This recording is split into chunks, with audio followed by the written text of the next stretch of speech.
দিন ধরে ভাবছি কয়েকটা আখ কেটে এনে বাড়িতে আখ লাগাবো, তার জন্য আমি চলে এসেছি। তার আগে আমি এখানে বেগুনের গাছগুলো দেখলাম, বেশ বড় বড় বেগুন হয়েছে। আর এই ধারে দেখো কত সুন্দর ফুলকপি হয়েছে, সেগুলো আমি একবার দেখে নিলাম, কারণ আমার গাছপালা খুব ভালোই লাগে। তারপর আমি আখ কাটার জন্য একটা কাস্তে নিয়ে নিলাম। দেখি যে আখগুলো পানির ধারে পুকুর ধারে ঝুলে রয়েছে, সেই আখগুলোকে কাটতে বললো। আমি বেশি নেবো না, আমার দুটো নিলেই হয়ে যাবে।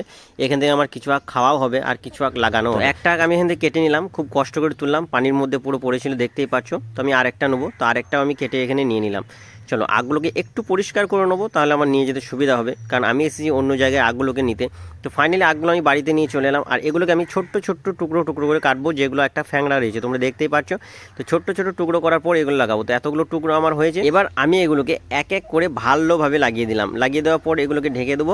তারপর এর মধ্যে ভালোভাবে পানি দিতে হবে, কারণ ভালোভাবে পানি না দিলে হবে না, প্রথমবার লাগালে পানি একটু বেশি দিতে হয়। তো এগুলোকে ভালো পানি দিয়ে দিলাম।